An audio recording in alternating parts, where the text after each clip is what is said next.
Materialists sparks matchmaking debate. Real-life expert reacts to Dakota Johnson's latest role. In Materialists, Dakota Johnson plays Lucy, a polished and successful matchmaker in Manhattan who's built her career helping the wealthy find love. But beneath the surface, Lucy is skeptical of true connection and marriage in her own life. As a love triangle brews, featuring Pedro, Pascal and Chris Evans, the story dives deeper into the world of algorithm-based dating and emotional detachment in modern relationships. Writer-director Celine Song, best known for her Oscar-nominated film Past Lives, drew from personal experience working at the matchmaking service Talkify over a decade ago. She describes matchmaking as a space filled with funny, dark objectification and an unsettling commodification of each other.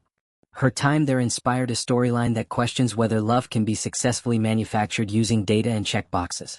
But not everyone in the real-world matchmaking industry agrees with the film's portrayal. Enter Maria Avgitidis, also known as Matchmaker Maria, a fourth-generation matchmaker and the founder of Agape Match, a boutique firm in New York City. With over 7,000 first dates and thousands of marriages under her belt, Maria has become a leading authority in the world of curated romantic connections. Speaking to People, Avgitidis expressed concern about the way matchmaking was represented in Materialists, warning fellow professionals that the film offers an exaggerated, sometimes harmful depiction of the job. "I don't see myself in this," she said bluntly, recalling how she warned peers not to take the movie too seriously. "I know you're about to throw a whole movie screening for this. Tread carefully." One of the most unrealistic aspects, according to Avgitidis, is Lucy's style of matchmaking, meeting clients at public cafes and writing down only a few surface-level facts about them. "That's crazy," Maria says.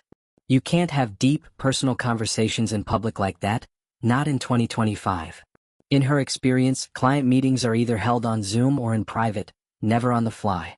Then there's the infamous cake scene, where Lucy celebrates a wedding with a client. Avgitidis laughs at the idea. "We do a little shimmy dance and move on to the next client," she jokes. "I've never thought to get a cake."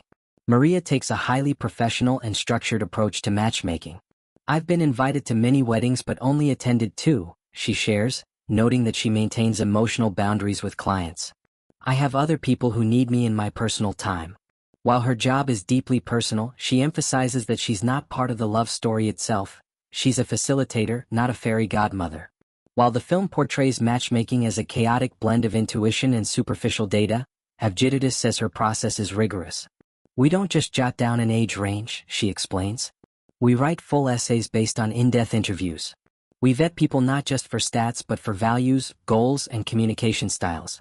In her view, the film grossly oversimplifies what it takes to set two people up for lasting success. Maria was particularly disturbed by a major plotline involving sexual assault and how casually it was treated. She believes it crossed the line for a romantic comedy and deserved a content warning. "I think my brain melted," she admits. "This isn't a rom-com.